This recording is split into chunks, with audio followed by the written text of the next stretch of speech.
following your passion in the holistic healing arts. This would be something that if you're a therapist and you're wondering if you can kind of fill out your offerings a little bit more into holistic arena, or if you really don't have a practice at all, but you keep revisiting the holistic healing arts and wondering if it's something that you could do. We're going to really explore a lot of different parts about not only what's offered out there for you and available, but whether you're a good match and whether that's something that's going to inspire you and continue to inspire you and give you some energy, right? So if you're doing anything that you love, you come away from it having done a session with someone and really feel quite energized and very good about it. So we're going to talk about the pros, the cons, different characteristics that you might bring to work, what the requirements for work might be. But mainly we want to really look at the passionate side of it. So we want to see if holistic body work or holistic healing arts is a good fit for someone who just keeps coming back to that and really wondering if that's something they could do. Okay, so today it's called Living Your Purpose in the Healing Arts.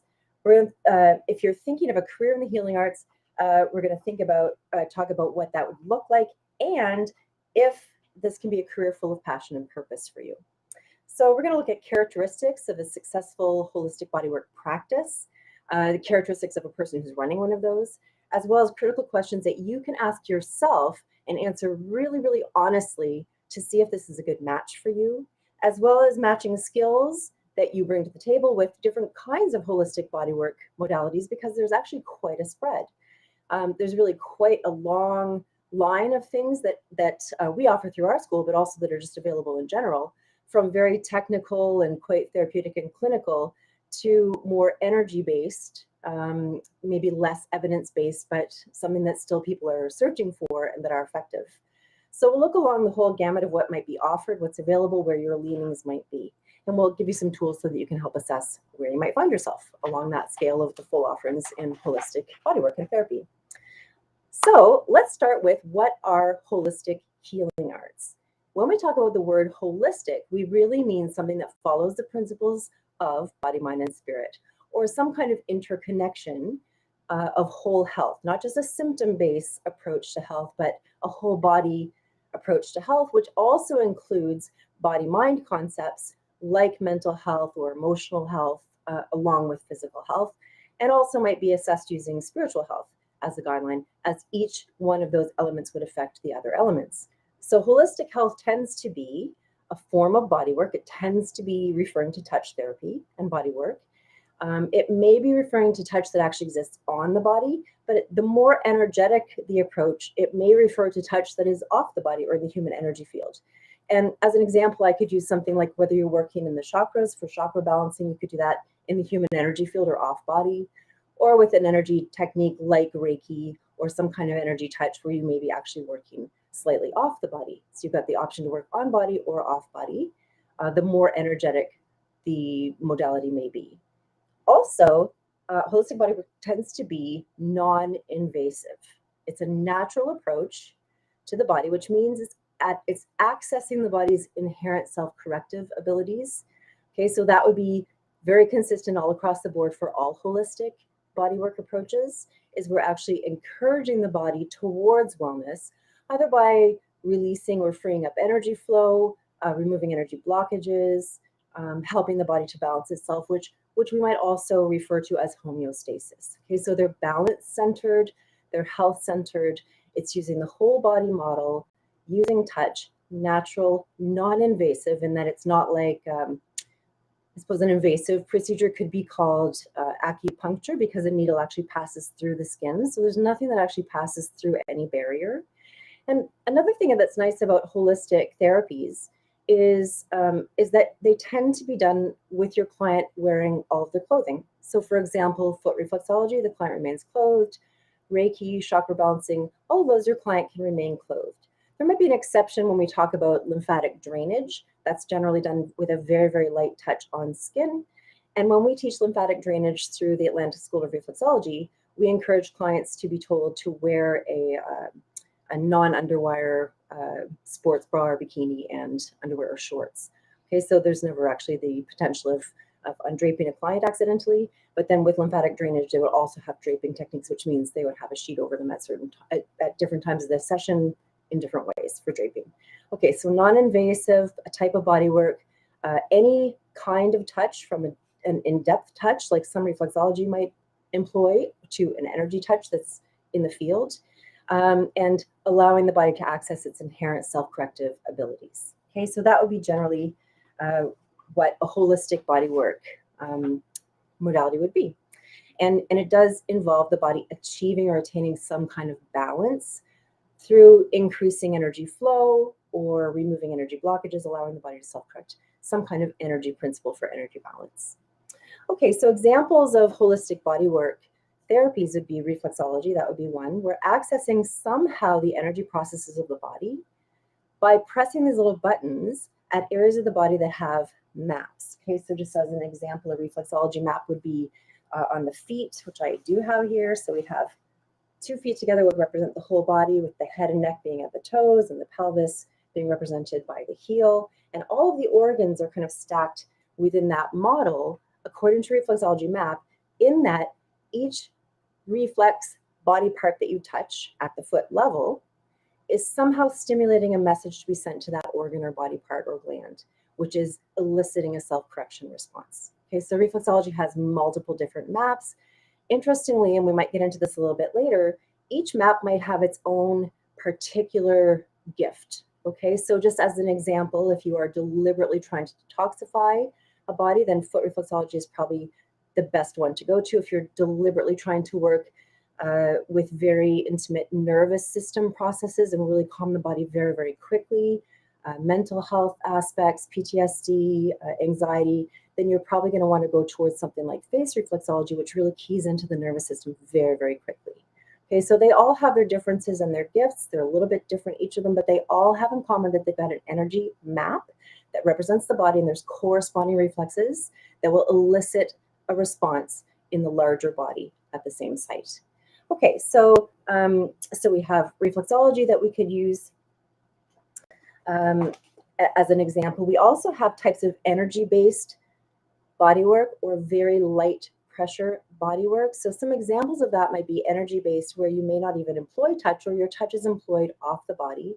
And some examples of that would be something like chakra balancing. If you are interested in the holistic healing arts and you've read about chakras, or you're aware of chakra meditations, or you're aware of what your own body feels like when a particular chakra might be open or closed, there is an actual course about chakra balancing where you are gently touching and holding space for chakras as they can self-correct. There are certain configurations that you literally can actually learn to palpate or feel. And for those of you guys who have never been introduced to what a chakra is, it's actually part of the energy anatomy of the body. So we've got a physical anatomy of the body where we've all got a liver and a colon and scalp and skin and all that kind of stuff. And all the body parts will have their anatomy description and their physiology, so what they do. And we also have anatomy and physiology of an energy body. And the energy body extends into the human energy field, and that has been, it can be palpated, it can be tested, you can, there's different kinds of photography or Kirlian photography that can take pictures of the energy field. So it exists, and we have a particular energy anatomy of that energy field. So the chakras are part of that.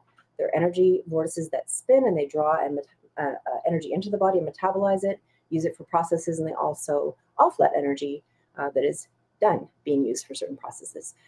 So now chakra therapy as an actual therapy can be done via the reflexes. There are reflexes for the chakras in the foot, right? So if there's anything that exists in the body whatsoever, it's going to exist in the reflexology map.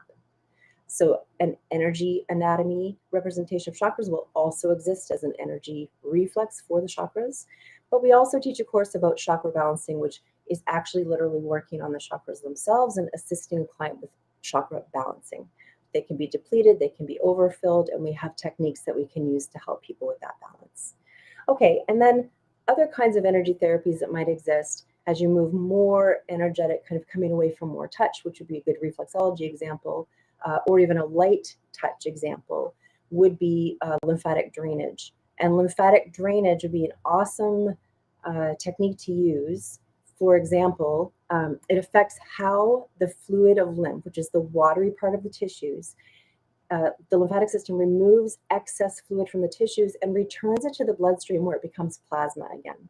And it's constantly going through this cycle of being plasma, leaking into the fluid, leaking between the cells, giving the cells a little bath, and then be drawn up by the lymphatic vessels.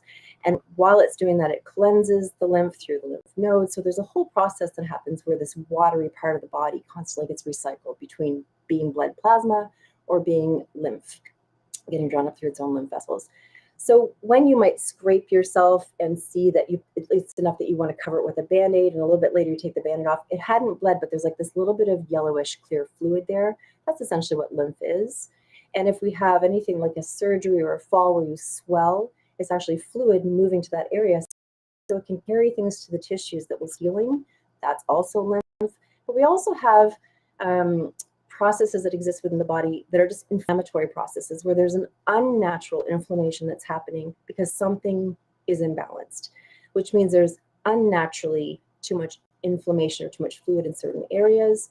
That can also be linked with pain, especially with chronic pain conditions. So as our population becomes, as we actually experience more chronic pain and autoimmune diseases within our population, particularly in North America, then the demand for lymph drainage will increase, because not only does it actually help remove excess fluid and inflammation and swelling, but it's also an excellent approach, again, for the nervous system, for calming chronic pain and for calming nervous system conditions, as well as just naturally boosting the immune system, because they very closely work together, the lymphatic system and the immune system. So that's another example of what might be a holistic modality. And then we can get into, again, purely energetic modalities like Reiki or like responsive bodywork techniques or advanced reflexology, where you're really learning to palpate the energy of a reflex versus just applying pressure through a reflex. Or you might be using responsive bodywork techniques to see if there's, for instance, what might be called, in craniosacral therapy, it's called an energy cyst. But you can actually feel or learn to palpate clusters of dense energy, and they frequently exist at sites of body pain. Okay, so we can help with the physical functioning of the body in terms of increased circulation, increased oxygen flow, increased lymph flow, increased clearing and cleaning of lymph. But we can also help the body with energy blockages and helping to remove energy blockages, okay, which is the basis of most holistic therapies, whether it's a stronger touch or not. So those are some examples of what a holistic therapy might be. If you're thinking of working in this field and you're attracted to that kind of work, then it's really important to know why.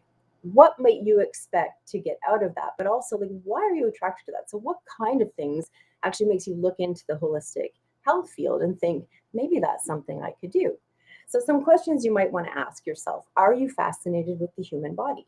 And if you are fascinated with body information, with anatomy, physiology, with how the bodies process certain things, you might also be fascinated by certain sensations in the body, or energy sensations, or energy processes within the body. So how does this beautiful human body work, as well as embracing that we don't know everything about it, which leaves us some room for, even if we don't know why something works or how something works, we certainly have the ability to offer out some support and see how that body reacts.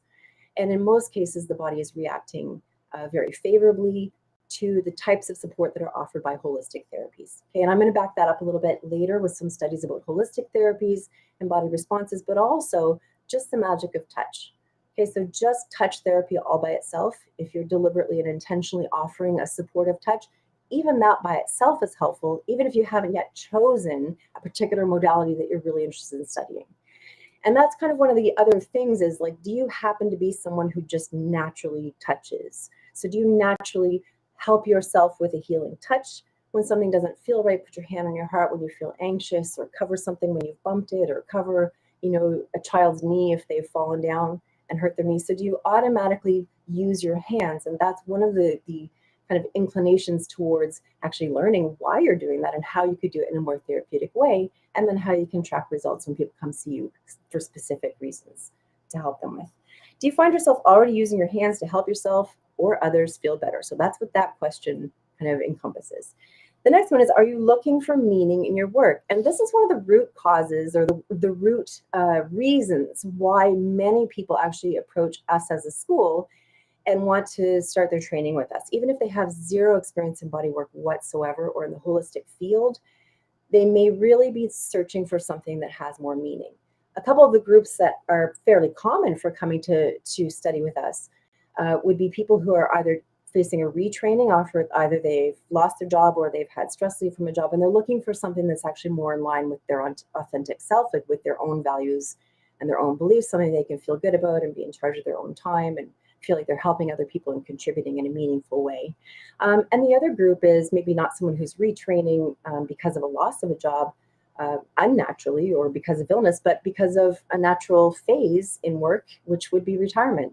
So sometimes people are retiring, they've worked maybe a government job or for a different company for a long time, and they did a great job and there's things they liked about it, but what did they really contribute? And so when they sit back and they think, what did I really contribute? They start searching for some meaning. What do I want to feel like I've accomplished or feel like I've contributed before my working time is done? So there's lots of reasons why people may come, but those are two groups for people that are specifically looking for more meaning. And it's actually interesting that when you talk about meaning in work or purpose in work, purpose really gets tied into service. Like, how are you serving, or how are you putting through your values and your energies and who you are as a person out into the world in a way that can contribute to uplifting others or uplifting community or the social world around us. So those are some really important questions to ask, and see if that's one of the reasons why you're attracted to holistic bodywork or holistic therapies. Are you already a therapist, but you're finding that there's some limitation to what you're doing and you think there must be a little bit more? Okay, that's a really great question, and that's a reason why also some people come see us. Or they might have a partnership or an opportunity to work in partnership with a profession that recognizes the value of touch therapy, and yet that profession doesn't offer it. Okay, so an example of that might be a psychologist who's doing talk therapy, and they recognize the value of touch therapy, especially safe touch therapy and touch therapy that relaxes and increases circulation for hormone delivery, oxygen delivery, that can decrease pain. So in talk therapy, there's a lot of stuff that mental processes certainly can be worked out in a very healthy way with lots of strategies, but there's also part of it that would be touch therapy that really does involve the whole body, mind, and spirit principle, so that we're including the rest of healthcare. So either you're someone who offers something and you find there's a limitation and you want to add that in, so it's more holistic, or you could partner with someone or have someone who's interested in working with somebody who fills out the rest of what their client isn't getting in a particular arena. Okay, not everybody needs all parts of healthcare, but there are some people who would benefit from many parts of healthcare, and you could be an important part of that whole or the total picture in healthcare. Also, is self-care part of your life? So if you are already aware of things that make you feel better, if you're already implementing things that make you feel better, if you're already doing things that make you feel more grounded or that allow your energy to flow more readily and easily, or if you do things in the direction of self-care that make you feel joy. These things are all in alignment with also adapting or adopting a career path that also participates in self-care, that also provides a feeling of joy, that also provides a feeling of purpose. When you're aligned with that in your work life and your personal life, it's not like you have to always be on. It's not like you can never make a mistake. It's not like you can, you have to constantly be giving the good example to everyone else in the entire world.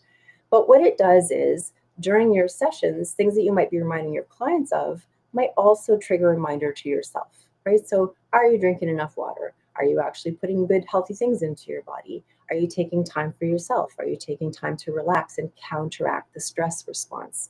And the more you work with someone else, the more you are actually also exposing yourself to these self-care ideas and more aware of implementing them yourself. We also have anything that you are learning, we have the ability to, as therapists, do them to ourselves. Okay, so if we have sleeping problems, if we have chronic pain, if we have a particular hormonal imbalance, there are things that we ourselves can do. If you've got swelling, you need to do some lymphatic drainage. Guess what? You can do it on yourself once you receive training on how to do it to other people. So everything that you learn, you can also do to yourself. You've also got the really positive feeling of having helped other people. And then other people's gratitude is pretty huge when you're a therapist and helping people feel better. So of course we can express our own gratitude for the fact that we can have a flexible job, that we can have something that's aligned with our values, for having knowledge that we can help ourselves and our families, but we also are receiving gratitude on a regular basis as a holistic practitioner. And that's something that might take some getting used to if you're not used to receiving a lot of praise or compliments. But I couldn't tell you over the years how many emails and letters and thank you notes that we have. And we've even got some posted up at the office for people that have thanked us for work that we've done. And people have literally told us that we've changed, the trajectory of their life, or we've done some kind of a positive effect on health, and how that's kind of, created ripple effect out into their own personal lives. So that is incredibly, incredibly rewarding. And it is something that I get excited about training other therapists for, because I really want other people to feel how that feels. And this is like a very genuine thing that I'm telling you here. It is uplifting when you help someone else and you see that they've turned a corner in healthcare, or that they've regained some function that they didn't have, or that they have less pain that they had before, or that something literally has cleared up. Okay, now that's not always the case. Sometimes we aid and we improve certain things, and it might be an ongoing thing. We might teach them how to do some self-care between sessions, but sometimes there's a radical turnabout. And so we leave an open mind that can sometimes happen. When it does, it's really beautiful, and we really do receive a lot of appreciation for those people who are practicing the profession that help people achieve that. You may also want to train in a particular area for personal use. So you may want to take training, even though our training is called professional training for the certification courses. There's nothing to say you couldn't take a professional training because someone in your family is in need of ongoing care. Okay, and that's something that some people have done as well. They really don't have an intention of going out into the world and opening up an office or a clinic. They do the training, and then they bring it back to their family or their community, and they offer this on a regular basis to someone, a loved one who needs it. So that is an option. We also have different levels of courses. And of course, I encourage everyone to go out into their own communities, because you can explore these everywhere. It's really an area that's exploding, and it's great to develop a community that's close to you as well. But take small workshops and see what people are offering, just as skill set base that you can just use on yourself, not necessarily for opening something up. If you think you're inclined in this direction, it would be really awesome to just start pulling together some bits and pieces of stuff that you can just use right away, and see if it's effective, and see if your passion stays along that line. And if it just kind of whittles, and it's not something that you're really doing or passionate about anymore, maybe it'll come back around another time, maybe it won't. It's okay to discover that. So I would encourage everyone to just jump into some kind of holistic health workshop, some kind of holistic health training. If it's an intro course, like Intro to Reflexology, or just like a small mini course like Reflexology for Kids, or any other small course, or Reiki training, right, that you can do with yourself and others. So any kind of course that actually just allows you to start experiencing it on a smaller scale, if it's not something that you're already doing. And that might help you kind of identify whether that's something you do want to evolve further into, or if it's something that you're just happy to use on the side or incorporating into life, or if you just come away from it altogether, which would also be okay. All right, let's start with a general set of qualities and skills that would be useful in this field. So we do kind of like with any kind of career searching or any kind of exploration to see what I want to do with my life, or what do I want to offer out into the world, it is important to have a certain amount of skill set for particular jobs that would make you a very successful and effective holistic therapist.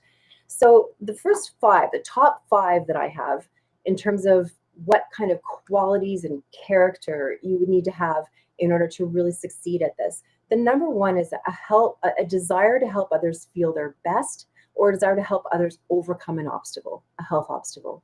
Because you are working with other people, and you really do need to have some kind of connection with the idea that you really want to help other people. Yes, it's a job. Yes, there's an exchange in money. Yes, you've got things to do inside your job that might not be as fun, like, doing your callbacks or doing your health records. But you really have to back all of that up with a desire to help other people, or it really won't hold much meaning. And then many of those tasks will seem more ominous than they would just something you need to do to get the real good work done that you really, really want to do. So a genuine desire to help other people will be a driving force, right? It's going to be kind of what keeps the motor going, even when you have to do a little bit more boring parts of the job, because that's where you get your genuine reward and your genuine feeling of purpose from, helping other people. So service to other people, service to one-on-one, right? A person individually, but also service within a community and kind of social health in general. You would need to have empathy and compassion and non-judgment. So these three things together I find are incredibly useful, because when someone arrives at your office, it's entirely possible that they could be very vulnerable. It's entirely possible that someone that's been living with chronic pain for a long time or with some mental health issue like depression could arrive at your office and feel very vulnerable. It could also happen that emotional release happens in any number of modalities. Craniosacral reflexology, for example, that is something that is keyed into emotional release. That probably happens, commonly within craniosacral reflexology, that someone have an emotional release, but also that can happen within reflexology, within lymphatic drainage. So at any point, someone could have an emotional release. And so some empathy, some compassion, and some non-judgment. And the reason why I say non-judgment, why that's an actual characteristic that you should have, is because I've actually experienced and been taught by other practitioners in an approach that I don't actually agree with. And it's that if someone isn't putting 100% of their effort into healing, then you don't need to keep seeing them. And I think that's really a shame, because there could be some people that are vulnerable to the extent that, maybe the only thing they can do at a given point in time is get themselves to an appointment once a week or once a month, whatever it might be. Maybe they're not ready to quit smoking or quit or eat better, or, maybe they're not ready to take on all kinds of extra things to, yoga and Pilates, etc., for physical health or relaxation. So wherever somebody is in their lives, wherever they are, if they brought themselves to you in their office, or they've agreed to come based on someone else suggesting it, they've taken a step. And I think non-judgment and compassion and doing the best job you can do in service of that person will go way, way, way further than some criticism about the things that they aren't doing. You haven't lost weight yet. You're not eating well yet. I told you to join a meditation group. You didn't. None of those things have any place in a professional office that's supporting people in holistic healthcare. Okay, so holistic is every aspect of life, and we need to approach that gently with some of our clients, especially those who are vulnerable, who have taken a step. Okay, compassion is, I love thinking about compassion in holistic bodywork, because other students that have found their way to training with us at our school have come here because they suddenly realize what it's like being the patient in the patient therapist scenario, right? So they might have actually faced some healthcare challenges themselves, or been ill and had sessions with someone who's helped them feel better. And now they have more compassion for someone else who might be going through chronic pain, or a necessary surgery, or mental health issues, postpartum depression, any of that. So people that have actually had some life experience and maybe went through something on their own may come to reflexology or come to holistic health practices with a goal in mind to help other people, because now they know what it feels like to be on the other side of that equation. That's a really beautiful part of compassion. And sometimes it is the strength piece, or the learning piece that people come forward with after they themselves have survived or overcome a health imbalance or a health crisis. We need to be, as therapists, holistic therapists, excellent communicators, especially with one-on-one communication, because more than likely, as a holistic health therapist, more than likely you'll have one client after another booking sessions with you. You will probably need to talk about sensitive information. If you're doing a health intake form, finding out what symptoms are so that you can determine the proper course of action. All that is actually covered in training when you decide to train for modalities. So you don't have to worry about just knowing that off the bat. Few people actually just know it.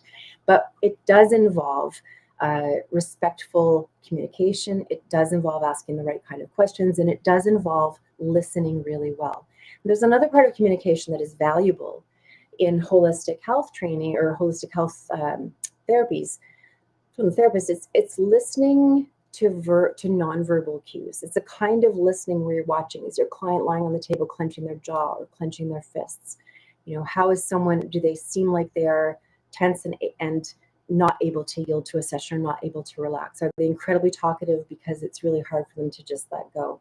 So there are other non-verbal communication cues that it is very good for us to pick up on as therapists. So if you're someone who just does tend to read the room well or tend to read people fairly well, then that's a bonus that you're bringing into your treatment room with you when you're trained to actually be a holistic practitioner. Curiosity and problem solving. Those are some really good characteristics to bring in. Curiosity, because it's way better to go, I wonder why that low back pain is there, than to just go, hey, low back pain, I know I'm going to do this, this, and this. Right? So just keep an open mind, keep a curiosity about the body. And sometimes the body does weird things that we can't really explain. Maybe it actually heals something that you don't know how it did that. Or maybe there's something that's been quite stubborn and it's not actually changing when you're doing all of your protocols and you think it will. So approaching the body with a curiosity is actually way better than approaching it with a set of tools or techniques you're going to throw onto everybody. And it also helps you question. It also helps you talk more to your clients and draw more information out, because there might be something that we're not aware of that might be underlying a particular condition. Maybe there's an emotional connection, or maybe there's some other thing that happened that we just weren't aware of and wasn't revealed in a health record. Okay, so there's always more we can learn. Curiosity also propels us into area of specialty. Curiosity also helps us with our ongoing CEUs or credit units. And if you're someone who is already practicing and you notice that you keep seeing a particular condition or a particular client over and over and you hit a wall, that, rather than being a frustration factor, should be a curiosity factor. I wonder why that's happening. Why is that happening? Is there any other kind of skill that I could learn that might move this along? Okay, so a healthy sense of curiosity, knowing you don't have to know all the answers, but being able to ask the person, ask the body, bring in new techniques, a curiosity for ongoing learning, that will definitely be an underlying characteristic that will make you an excellent, excellent therapist. And then finally, you need to be able to use your hands. Okay, so just you need hands because you're going to use them. So that's one big thing, ability to use hands. Maybe you notice you already are using your hands, but for those of you who don't naturally already go to using your hands, it doesn't mean you can't be trained in holistic therapies. In very much the same vein as someone might automatically just sit down and know how to play the piano and pick up, be able to play a tune once they've heard it once. Some people inherently have particular talents and skills that just easily come out, whether or not they're trained. And then other people need to work towards it and take technical lessons and learn how to play the piano from, step one. Here's the C, right? So it's from step one all the way through. I have over the years, over 25 plus years of teaching, I've over the years been very, very surprised by students that initially in class presented very confused, quite awkward, not sure where to put their hands. And then suddenly they come back a few months later after having been on their own and practicing on their own and taking their own time to assimilate. All of a sudden, they're amazing. So I would never discount someone who's initially awkward. And I'll tell you a secret, when I have taken some other courses, when I first took craniosacral therapy, for example, I was the only person in the class after 6 days who could not feel the energy processes. I just couldn't feel it. I couldn't find the cranial rhythm. So for any therapist who can kind of relate to that, I was awkward. I was getting frustrated. I could not feel stuff. And then I got home on my own. I started practicing, and then bam, it just clicked. And then everything kind of opened up. So even if you don't have kind of one of these like natural gifts that you're falling, you just know this is what you do and you're great at touch. Even if you don't, if you've got the passion, if you've got the desire to learn, and if you actually stick with it and learn it, then of course you've got the potential to be phenomenal. So not everyone picks up on everything right away, and not everyone appears as though they're going to pick up on it. And some of those people have just been like the best therapists. So everyone's a little bit different. Let's allow for some leeway there. Some other qualities that would be really great for being a holistic practitioner: an ability or interest in energy processes, whether that's energy flow through the meridians or the layers of the energy field and how that works, or chakras, or acupuncture, acupressure points, or marma points for Ayurvedic medicine. So any one of those things, if you have a curiosity about the energy processes of the body, that also might serve you in kind of directing you into one of the energy modalities, like Indian head massage, where we work on the marma or the energy points on the face while we're doing an Indian head massage that affects head, neck, shoulders, and face. Okay, so that's an energy-based massage technique as well. An ability to provide a comfortable and safe space for treatment. So creating your safe space that is comfortable and relaxing is important. So, allowing your clients to come in and feel comfortable and safe, and setting the stage and setting the environment, that is a part of it. that you can hold space and stay grounded if a client does come into an emotional release. So how well can you hold your own and deep breathe and stay grounded if somebody else is having a reaction around you? That's an also very positive quality to bring in. Also learnable, right? We talk about it and it is learnable, but are you someone who is comfortable with other people expressing themselves? And a love for educating people about what you do. So part of any therapist's job, if they're a good therapist and they're building a professional relationship, a therapeutic relationship with their clients, is to teach their client about their own body and their own body processes and what it is that you're doing and what it is that they can do to affect continuing working in the right direction between your sessions. So educating, showing someone certain points they can use, certain ear bead points that might be helpful between sessions, or where they can pinch themselves if they need to help with pain relief or anxiety relief. So educating and helping people understand brings them into their healing process and forms a really unique and beautiful professional therapeutic a therapist and client relationship. So that I would really encourage you to do. So if you find yourself just like telling people about stuff and being excited about telling people about stuff, then that is something that would easily transfer over into your sessions if you're a holistic therapist. And finally, a sense of connection with others and a desire to contribute to or build a healthy community. Okay, so that's something that you would be contributing to. All right, so if we stop and we go, okay, let's take an inventory of values and talents. I'm not going to do this right at the moment, but I want to encourage you. If you look up online, you can check compatibility of your personal values, your personal belief system, what you hold dear to you, and what you really do appreciate being able to express and stimulate or inspire in others, as well as your talents, gifts, and strengths. So you could easily look this up on Google. You can just say something like value checklist or talent checklist plus career. And there are several checklists available that you can kind of pull out and just go, okay, yes, this applies, this applies, this applies. And you'll see if you think about your value checklist in terms of imagining doing a particular job, how some of those might be a really good fit. So that's a good exercise to do on your own. It's an easy Google exercise, and just really figure out what your value system is so that you can see it on paper and so that you can compare a value system to what parts of those values might be expressed if you are acting as a holistic therapist. You might, for example, have a value for science. Okay, that might mean that if you're choosing some holistic modalities, you might be choosing in the direction of what would be called evidence-based modalities. That means there are studies that back it up.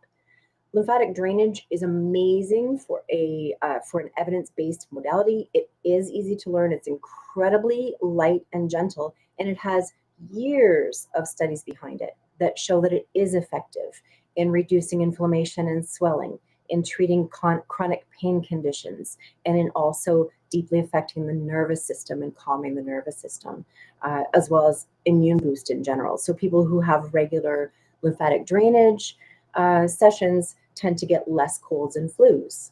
Okay, and anyone who's deliberately trying to detox, that would be another approach that you could use, is lymphatic drainage. But I think probably what a lot of people don't think about, let me tell you what people do think about. They think about lymphatic drainage and they think of breast cancer or something that involves removing the lymph nodes. But there are so many applications for lymphatic drainage that are way more generalized to a general population with benefits that a lot of people don't think about. And huge on that list is pain relief, regular sessions to alleviate chronic pain relief, and a lot of evidence to back that up. Another evidence-based modality would be reflexology. A ton of studies on reflexology, and I did a live stream a little while ago about some of them. I just selected a few offline and started reading kind of through what they were and what they showed, but there are a lot of reflexology studies. Okay, so there's more room for those to be more comprehensive, but there are still a lot of them out there that do show actual benefits, significant benefits for reflexology. So if you're a little bit more sciencey brained, maybe you're going to be attracted to one of those modalities. If evidence-based isn't necessarily a huge value for you, then you might be completely fine in following some of the more energetic bodywork approaches that maybe don't have as much study behind them. However, you have seen them to be effective, right? Or you've used them yourself, or you're fascinated by them and you see how they can be beneficial. And so those kind of things would be like any of the ancient healing kind of techniques. Indian head massage works with marma points or energy points on the face, as well as massage strokes to free up energy flow. We could do chakra balancing, which again is the chakra system of the body, which deals with spinning vortices of energy right, that affect the human energy field as well as the organs and body parts within, and how energy flows along meridians. You could do advanced reflexology, which is very much about palpating energy and responding to energy, or responsive bodywork techniques, which again about responding to energy processes within the body. So though those you might get drawn to if you just really enjoy the experiential aspect of bodywork and you see personally or from an anecdotal point of view, or you've had benefits and you see that it's helpful and that's what you're drawn to doing. Okay, so you can kind of line up your value system with the kind of modality that you want to go into. A note, I just want to make a special note, you guys, on empathy. I talked about it as a characteristic that was really very desirable. Empathy is when you can actually imagine yourself being in someone else's shoes. Okay, so you can imagine how someone might feel. Now, in holistic body work and in maybe kind of natural healing world, or maybe just in kind of alternative and energy aware world altogether, some people make themselves empaths, okay, or say they have empathic tendencies. And what we mean by that is that some people could literally feel what someone else is feeling or start taking that on. So, characteristic to that kind of makeup might be someone who goes to the mall at Christmas time when it's really busy and there's like a lot of kind of craziness going on around them, and they go home feeling irritated and overwhelmed. Or if someone you're sitting next to has a shoulder pain and suddenly your shoulder starts hurting and you go, wow, my shoulder hurts. And the person beside you goes, wow, that's weird. Mine's hurting and it's the same shoulder. So people who are empathic can tend to pick up energy signals around them and actually process them. What's important to know here is when we teach energy work, when we teach body work in general, people who are empathic can learn and can easily learn boundaries and boundary techniques that actually stop that from happening. And when it is happening in an uncomfortable way, it's usually because people who are processing that simply don't know that they don't have to. And they don't know that there are techniques that they don't have to be processing that. So if you have a question, if you are someone who is highly sensitive energetically, if you're someone who believes yourself to be an empath, this is what you've read about and you feel that you have a lot of the check boxes, don't be worried about doing body work with other people, because there are safe strategies for you to create healthy boundaries around that. And you can even learn how to use empathic tendencies to yours and your client's benefit without processing other people's energy through your body, without taking it on. So we have very simple energy release techniques. We have very simple methods to not take on energy or not process it. And once we bring this into the conscious awareness forum, it's really quite an easy thing to overcome. So there is training around that. Sometimes it might take practice, but the techniques themselves are not difficult. So don't worry if you're someone who relates to being an empath and you think, I don't want to be around people who have health problems because actually then I'm going to start feeling everything. It's actually not true. And we can use training and awareness to work with that. And it might make you, in fact, a very good therapist once you know how to put parameters around that and how to deal with that in a healthy way for yourself. Okay, so that would be a note on empathy, or as someone who might feel they're an empath. I have another note that I wanted to just throw out there, which is about life experience. Some people come to us fairly new, newly out of school or newly out of college, but they didn't train in something they wanted to do and they want to shift gears. Other people come to us much later in life. Life experience is a benefit. Now, you don't have to have it, because even when I started, I was very young. And I really did have empathy and was doing good work with clients. But over the years, as I had my own things come up, I did find I was able to relate to a different group of clientele in a different way. So you may find that life experience draws you to certain groups of people. And I'll just say, if you've had a baby, or if you had difficulty getting pregnant, maybe you're drawn to fertility reflexology. If you've had some life experience with cancer, maybe you're actually drawn to helping patients who have cancer through reflexology or through body work or through lymphatic drainage or through energy work. So whatever your life experience is, remember that you don't need to discount it in order to stay clear. You should actually acknowledge it, because maybe that's going to play a role in the route that you take through holistic body work and how you might position yourself to help a particular group of people that you feel more passionate about based on your own life experience.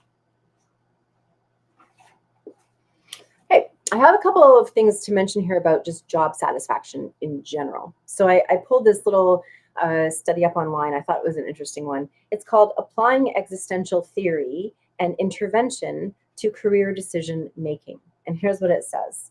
It says, in career decision making, it applies existential themes such as freedom, responsibility, meaning, and authenticity, which means do your values match the work that you're doing and putting your energy back out into the world? Are you being authentic within your job? And it says that career satisfaction and stability is obtained when there is correspondence between the vocation or the job that you choose and the meaning and opportunities for authentic existence that the vocation provides.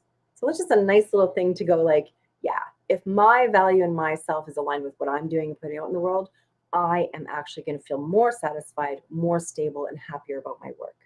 That's a nice little one. The opposite effect happened when people did not find meaning in their jobs. They found it harder to go to work. They had more sick days. So those kind of things exist as well. When you do not find meaning, it's a little bit harder to get yourself out of bed and go do something that you really just believe you're doing for someone else and putting time in.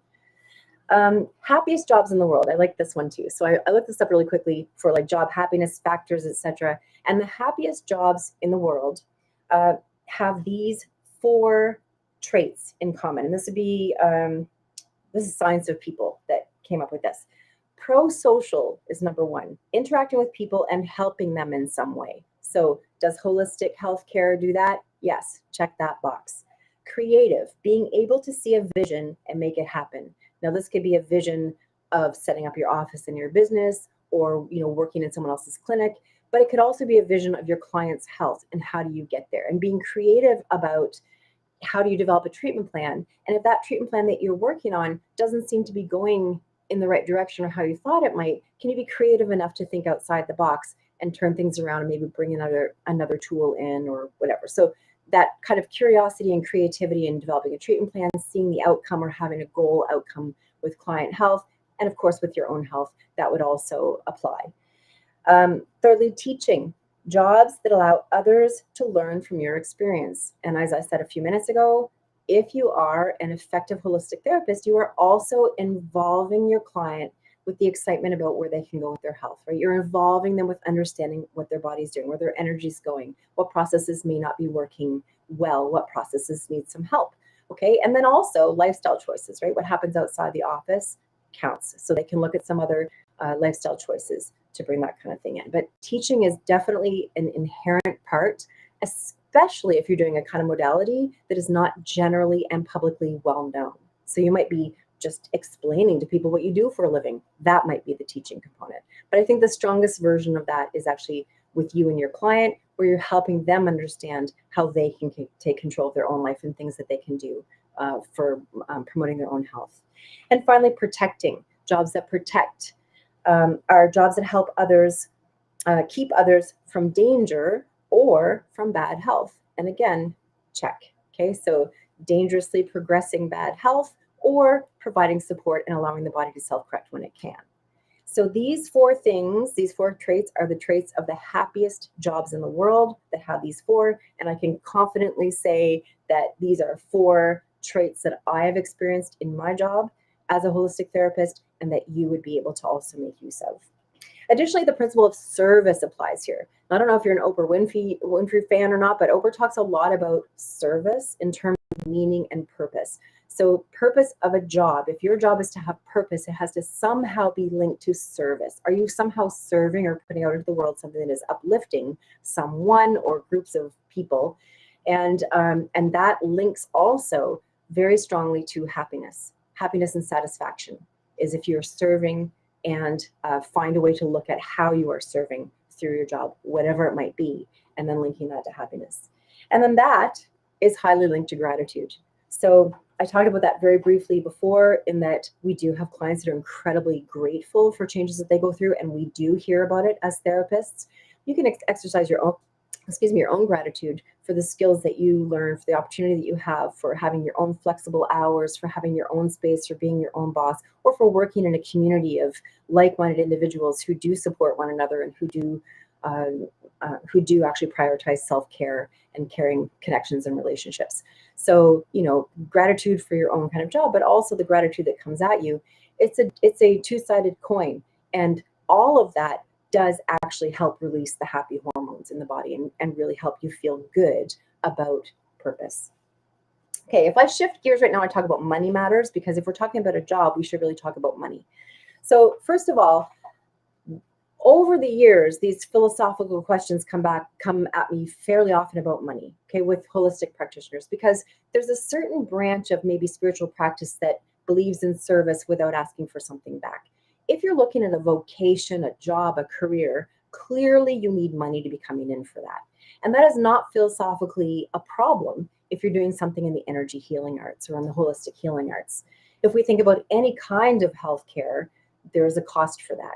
Okay, so this is just another branch of healthcare, even though it might be considered complementary or alternative, but it is still healthcare. It's still a service. You still have expenses running a company. Clearly, you've got to have a room and supplies and your time. And it's time that you're not spending working somewhere else for a job coming in that's going to pay your bills. So I would suggest you look at your belief systems around money and really allow that to be something that you're allowing to come in. And there's absolutely no reason why you can't have a successful and a financially rewarding career in the holistic healing arts. You can absolutely do that. If you are concerned about clients who maybe can't afford things because a lot of services in holistic health might not be covered by insurance companies or health insurance companies that your clients have, you could develop something like a sliding scale program, or purchase many sessions at a discount program. So there are ways that you could work your way around that to allow for accessibility while not robbing yourself, which in the end might mean you really can't practice because you can't support yourself. So it's not serving anybody. Okay, so just take a look at that. Take a look at what you feel about the philosophy of receiving money for healthcare, including if it's energy healthcare or holistic or alternative healthcare. And in energy-based thinking, you might actually employ the term reciprocity. Okay, that there's a trade of some kind for this interaction that's occurring. And in energy terms, reciprocity could be anything that is reciprocated or given in exchange, but money is just energy, so is that. Okay, now once you've kind of come to that, or maybe you're already there and you are fine with that, we didn't need to mention it. I do want to mention what a typical salary would be in the one that I just looked up recently is specific to reflexology. So I'm not sure about all the other different holistic health modalities, but many times people will blend different modalities that they're offering. And so I would say for reflexology in North America, the States and Canada in particular, they're very, very close to the same figure. They're around $46,000. And that is an average. In larger city centers, it's like around 100,000 or can be as high as that, 120,000.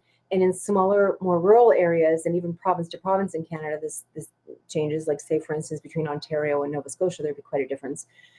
So in rural, smaller communities, then maybe you're looking at about 24, 26,000, okay?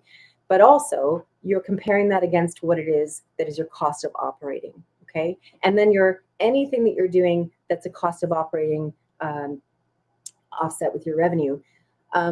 Obviously, in a smaller community, you're not going to have the high rents that you would have, say, for instance, in Toronto, a larger city. So there are things that offset that. So it's not just that you're going to look at just the chunk of money and go, okay, either one or the other. There's a lot of variables in there. And the other part of that is if you are working for yourself, you have flexibility. So you've got flexibility in terms of your hours. You've got flexibility if you're, a parent of children, that maybe you stop working at 3:30 when they're home from school, or you can work a couple of evenings a week or a weekend or no weekend. So it's really something you have a lot of flexibility there. So even if it's not super high money that you're after and you're willing to have a trade-off for more freedom and flexibility, that's available to you. Okay. Okay, then for a practicing therapist who is practicing in another modality, physiotherapist, massage therapist, or a medical profession like nursing, if you're adding in a value add, which would be another modality that would be considered holistic, then either you're offering another service that other clients could take on and you can earn more money that way, or you're actually increasing your skill level and making your sessions more efficient, and you could be adding more money that way into your bottom line revenue. Whichever way, the holistic health industry is growing. So our most recent numbers are that, within a very few years, it's going to be expanded by 30% yet again, and it's billions and billions of dollar industry. Okay, so now we've got some touch studies and some studies that support the value of holistic health. And so I just wanted to show you some of the supportive literature so that you know that not just one over another, but for a lot of different types of modalities, there are benefits, and a lot of them come down to the benefit of touch itself. So no matter what it is that you're actually doing, if you're involving the benefit of touch, which most of these do, then there's some touch degree of therapeutic benefit that comes with it. So let me start with complementary therapies in palliative care. And this particular study is called Evaluation of a Hospice-Based Reflexology Service, Qualitative Audit of Patient Perceptions. Okay, so this took place in a hospital, in a palliative care unit, in a hospital in England. 34 patients who received 4 to 6 reflexology sessions. The results were, or the conclusions were, overwhelmingly viewed positively by patients that this did help them. It helped them in the areas of relaxation by increasing relaxation. It helped with relief from tension and anxiety. It helped with increasing feelings of comfort and improved and increased feelings of well-being. Okay, so everyone in the study overwhelmingly felt that those were very good results from the touch therapy of reflexology, even in palliative care. Another one, I wanted to focus a little bit on mental health, because this is an area that's really expanding and really has great opportunity for some mental health needs being met as resources within the holistic healthcare community. So it's an expanding area in health in general, but it's also something that would be well supported by holistic health. So here's one called Physical Touch in Psychotherapy. Why are we not touching more? And this one actually examines amongst psychotherapists, or we could say psychologists, or kind of a mind practitioner. There are some problems of touch that get identified. The first is, if you are someone who's doing talk type therapy or cognitive based therapy, then sometimes touch can be confusing. What's the intention towards this touch? Is happening a session where we're really just talking. Also, there might be a lack of experience from psychologists or psychotherapists about how to actually touch, right? They're used to talk, they're not trained in touch, so that might be a confusing arena as well. And then there's always the potential of a confusing touch being misinterpreted, especially if someone's vulnerable to misinterpretation, but in a touch that was just intended to be a supportive touch or a supportive touch on the shoulder could be misconstrued as an advance or something like that, okay? So in this particular study, it talks about the benefits of touch, how that would be helpful when you're doing mind work, mental health work, how touch actually does help with mental health, but it focuses on the need for more training for people who do talk therapy to do appropriate based touch therapy, if they were to do that at all. My idea is, why don't we introduce that from someone who is trained in touch therapy? Okay, so why not reach out to someone who's doing mental health practices that involve cognitive and talk therapy and say, here are the benefits of touch therapy, here's how they affect anxiety, and here's how they affect depression, and here's how they affect feelings of connectivity. And safe professional touch is a lovely way to round out that holistic health experience. So I think there's a need for that, and it is something that is valid, also that does help with mental health. Okay, so they say it promotes the importance of touch and emotional development of everyday life, and also want to provide guidelines on how touch may be introduced into psychotherapy. And then my idea here is, or a partnership to introduce touch into clients who are undergoing psychotherapy. Okay, so human touch, I'm just going to go through a couple summaries, and I'm not going to spend a ton of time on them, but you could look these things up. But just there's an article on human touch, and then refers to several studies that I've just quickly summarized. And so human touch actually helps stimulate oxytocin, dopamine, and serotonin. All those are feel-good hormones. Okay, so they actually do help people feel feelings of happiness, increase relaxation, increase mood, and lower depression. And so that's just from human touch. Those are multiple studies about what human touch does, including the person who's touching and the person who's being touched. And let's think about this in the form of just a hug, right? Just a hug with someone that you care about. Both the hugger and the huggee, they're both receiving these chemicals, this little chemical bath of feeling good hormones. So you as a practitioner, if you're employing touch and you're employing connectivity to people with touch, with appropriate professional and therapeutic touch, then you are also getting some of those stimulating factors through touch. Also, bonding with touch there's an interesting study that happened with NBA basketball players. And what they did is they looked at the basketball players who did not tend to touch one another versus the basketball players who did pat each other on the back or high five or give each other a slap somewhere. So it's like the people that were actually employing touch regularly performed better than those who were not employing touch regularly, because it was actually forming bonds and forming that chemical release that was happening each time those touch connections were happening. Touch lowers stress, and there are several studies about babies with touch, that babies need touch. And so babies who are touched, rubbing back or giving hugs, they or holding them when they're in distress, they have a way better bounce back to feeling good again, and they have more resilience. So babies need touch, and they actually emotionally develop in a healthier way when they receive regular touch. For dementia, people with dementia were given dolls, and when they were stroking and patting their dolls, they felt better. So even delivering touch, even if it was to a non-human, the belief of delivering a nurturing touch helped people reduce uncomfortable symptoms. So it reduced stress and it reduced anxiety. Touch at the end of life, hand holding and stroking, helps for more peaceful transitions. Let's see this one. So we have I've got a therapeutic touch example. So generally therapeutic touch to refer to like a light therapeutic touch. So the effect of therapeutic touch on anxiety level of hospitalized patients, just 5 minutes of this touch. The effect in patients with cancer, a literature review, and both of these studies conclude that it is an effective, non-invasive intervention for improving health status in both reducing anxiety level in hospitalized patients and overall health status in a positive direction for cancer patients. Okay. And then finally, there's one for Journal of Holistic Nursing that talks about Reiki touch.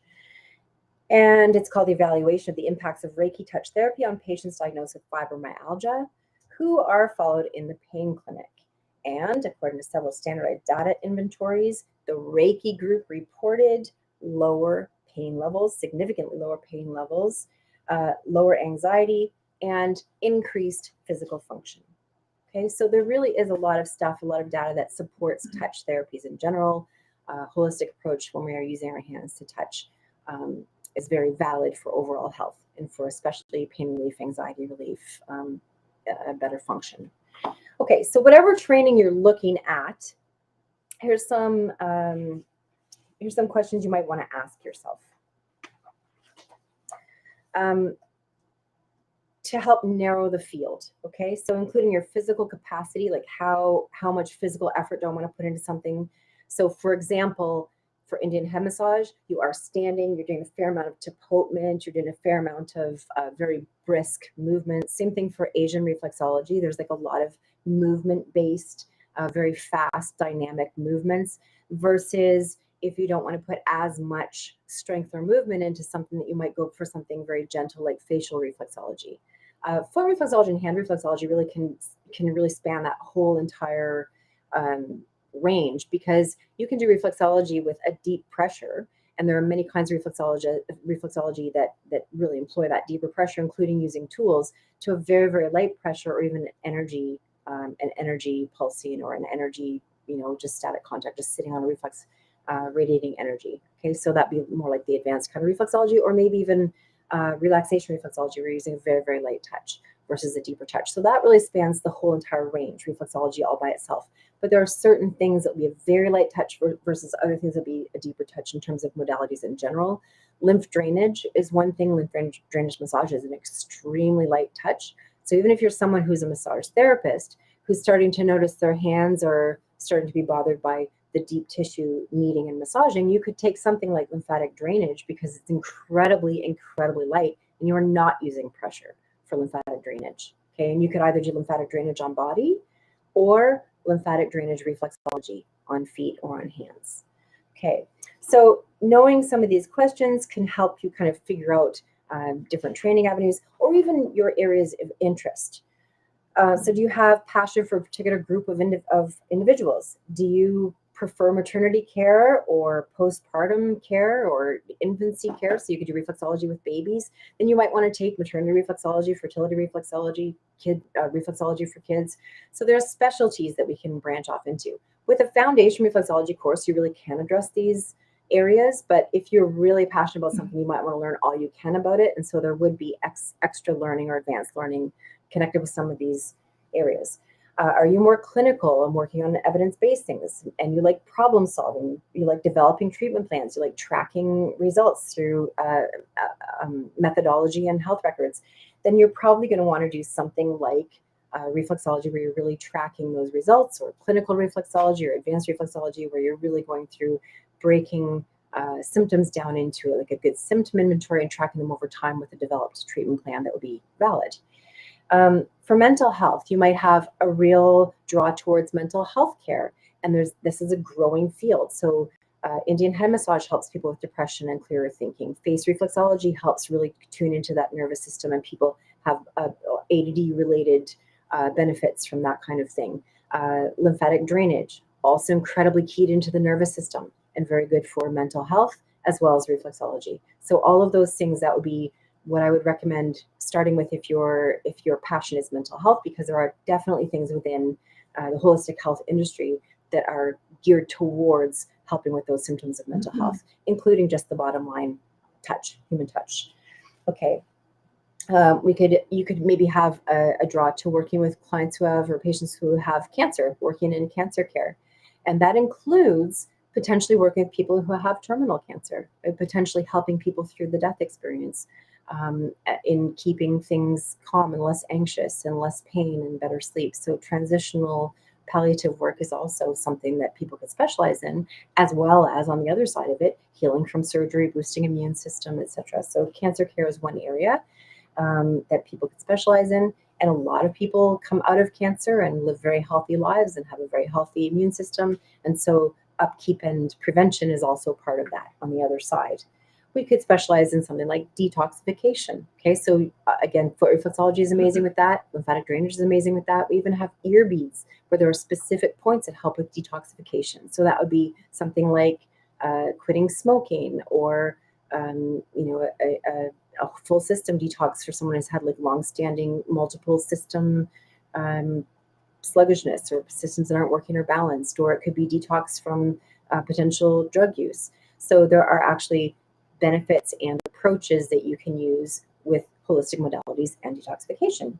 Or maybe you want to work with people who have chronic pain and autoimmune disorders, and again, lymphatic drainage is awesome for that, but so are several other things. Chakra balancing is incredibly relaxing, and also tends to give people more energy, kind of more that just life energy in general. You might call it chi, or whatever you might call it. So reflexology, chakra balancing, lymphatic drainage, again. So any of those things for people who have chronic pain or autoimmune disease. And we definitely have protocols for working with people who have those conditions, where there are certain protocols that do work more optimally than others. And again, that's all in training. So if this is an area that you're interested in, then yes, there is training for that area.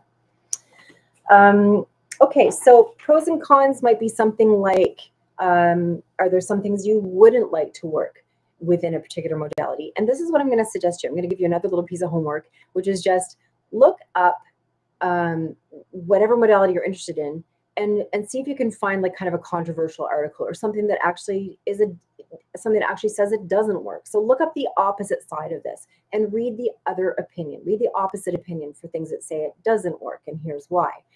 And then measure that against other research that you've done, your own values that you hold, your own outlook on life, what you've personally seen or not seen, because a lot of this isn't, some of it really doesn't have a lot of science backing. Some of it does, some of it doesn't. It's easy for me to think we're probably in the process of discovering certain things. I mean, a couple years ago, we didn't even know that meridians existed, and now we do. And it is backed by actually being able to see them, right? So science sometimes catches up to what people have known for, eons. And maybe that's the case with some of the energy systems. They're also a little bit hard to test, right? It's hard to design a study that is about energy medicine. So anyway, so look up the opposite side. Be aware of what the naysayers are saying. Be aware of educating yourself. and then really kind of pull out all of the pros and cons and what you feel is accurate information from accurate sources. And if you have a willingness to say, okay, well, maybe I don't know everything about it, but I know that it's worked in this case or whatever, and your passion still is there, great. You might also want to do a little bit of questioning why you might want to do something in terms of your belief questions, and see if your beliefs really are in line with this. So something like, how do you feel about the human body? How do you feel about working on the body or touching the body in a therapeutic way? Do you have any fear, right? Are you afraid of what you might encounter with a client who comes in? How do you feel about emotions and emotions being released in your own emotional balance or containment and regulating? You are dealing with real people with real health problems. So how will that affect you if someone is really quite sick? What if you cannot actually, you're never going to claim to cure anybody. Like sometimes things are lovely and they happen and they were unexpected. And sometimes great, amazing things happen in very few sessions. But also the other side of that coin is maybe someone really is moving towards death. Maybe they have a terminal illness, right? They might be in end stages of something. So how you feel about that if you lose a client. Some people won't get better. Views on healing and death and dying, take a look at that. Maybe that's an area that you're actually fascinated by and you would like to be a support person in that area. Maybe that frightens you. Maybe you're not sure if you could do that. That's good to know about yourself, or at least good to explore. You want to look at your views on particular body systems, because we work all body systems, in particular with reflexology. Every body system is there. So, where you might not do an on-body breast massage for someone who's got an infected milk duct, you can certainly work the breast reflex for that same reason, right? So how would you feel about working reflexes for body parts that you would definitely not be able to touch on body? Are you able to discuss that? Are you able to discuss menopause with a woman, or erectile dysfunction with a man? If it's a legitimate actual health concern, as something that is within the scope of practice because it's a reflex that represents a body part, right? Can you discuss those things, and what's your comfort level there? Do you feel like you would be comfortable working clinically, asking questions and tracking? Or do you feel like you'd be more comfortable working on a relaxation type approach where you're doing it to relax the body without necessarily focusing on a particular condition, and just allowing that relaxation and increased blood circulation and turning off stress and turning on parasympathetic response? Maybe you're going to allow that to work for itself how it does, because relaxation approach is also valid, right? It's also valid. It's as valid as a clinical approach would be. So where do you think you'd be most comfortable in there? Are you comfortable working in support of mental health? You are not a counselor. You will not be doing talk therapy. You will not be doing, problem solving with someone for mental health problems. What you will be doing is touch therapy within your scope of practice. How do you feel about that? Do you know what kind of questions to ask? That comes in training. And energy. Are you more interested in a scientific approach, or are you more interested in energetic anatomy, physiology, and the flow of energy through the body and tracking what that might feel like? Are you health conscious? Okay, so are you yourself doing self-care? And does this stimulate you to do health care, your own self-care? And then finally, physical body health. Are you actually capable of doing the modality that you want to do? Do you actually have the strength, the stamina? Or are you going to lean towards something that's a lot gentler, that you really don't need to use your hands deeply, or you don't need to be standing or moving around very much dynamically? Okay, so these are all things these are just your self-exploration questions, and they will help you narrow things down. So practical steps to get started. Practical steps to get started. Now, I keep forgetting to do this part, but if you just joined, which if you're all the way at the end and you've just joined, then welcome. But I have forgotten to say that I am Jennifer Johnson and I run the Atlantic School of Reflexology. And so as I'm talking to you about potential following your passion in the career area of holistic health, obviously we also offer courses. And so please feel free to contact us if you have any questions. And it's reflexologyasr.com that you can reach us. Also, if you have questions now, you can ask them as well. So we'll take those in 1 second. But what I want to just kind of finish off with here is the final question of, does talking about this, does thinking about this, does imagining this, does it actually juice you up? Does it actually make you feel high energy? Do you actually feel good about imagining yourself doing this, because if your energy has gone up in imagining what the opportunities are for you, then that, to me, that would be the bottom line of, yes, I do think this is in line with my passion, and yes, it would uplift me to think of offering these kind of services to other people. So if you feel charged up right now, if you feel like this is something that you want to do in whatever arena, reach out to us and find out what we offer. You can also go online and just look at the courses that we offer. And not everything is up there immediately, because sometimes we offer things on a rotational or seasonal basis. So for instance, scar reflexology, treating scars with reflexology, or ergonomics, that kind of thing. So and we've got extensive anatomy courses. They're not necessarily all up all at the moment. So if you've got a particular area that you're interested in, then certainly send off an email and ask us. Chances are we've got something that covers what you need. Okay, so any questions from today? We do have one question. Can you use reflexology and holistic treatment in the same session, or should you keep them separate? Okay, awesome. Okay, so the question is, can you actually infuse reflexology with another kind of holistic treatment, or should you be doing separate treatments? And the answer is actually both. So the bottom line answer is just yes. Yes, you can add reflexology in, which is what makes it such a valuable add-on if you are already a therapist doing something else. For example, if you are a physiotherapist, if you are a massage therapist, and you're working with someone who has limited mobility in their hip and leg, you also, in addition to what you're doing with your massage practice protocol or the physiotherapy protocol, you could also go to a reflex map and stimulate the hip and leg. You can also stimulate the reflexes that help reduce inflammation. You can also stimulate the chronic pain reflexes that just help decrease pain from the body doing it itself, right? Without actually taking a Tylenol. It's like the body's taking a Tylenol. So even if it took you like 5 extra minutes in a session or 10 extra minutes in a session to weave in these components, your session would actually be more effective. And you can teach people how to actually do these things to themselves at home.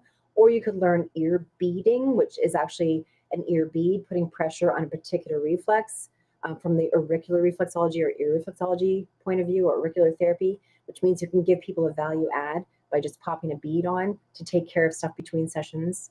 And you could even charge someone a fee for doing ear beading. They just come in and get one bead removed, another one in, and off they go.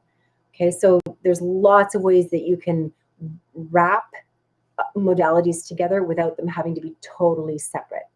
Now, having said that, you might choose to have a menu of services, and your menu of services might include a foot reflexology session, or Indian head massage, or face reflexology, or whatever, or some combinations in some packages, which is also a completely valid approach. Okay, and another question we have is, with reflexology, you use your hands. Do you need any special tools for holistic, or do you just use your hands as well? Okay, so the holistic modalities that I was talking about, generally everything that I teach here, you use your hands. So your hands are your go-to tools. You need hands. And then there are some modalities where we have extra ability to then use our training for tools. So Asian reflexology, or if you're talking about Thai compress reflexology, so you might use some other tools for those kind of things. But in general, when you're doing holistic therapy, reflexology included, lymphatic drainage included, it really is just a hands-on technique. And some of the energy-based modalities would even be hands-off or hands out in the field, where there wouldn't be necessarily a specifically touch, no skin to skin. But generally speaking, let's just assume it's going to be a touch therapy using hands. Okay, thanks, Crystal. Okay, you guys, thank you so much for joining us today. I'm just thrilled to be talking to you guys whenever this happens. And as I say, we're absolutely love when people become interested in and find their passion. And so I hope that something here has intrigued you, and I look forward to talking to you. Thank you so much, everybody. Bye.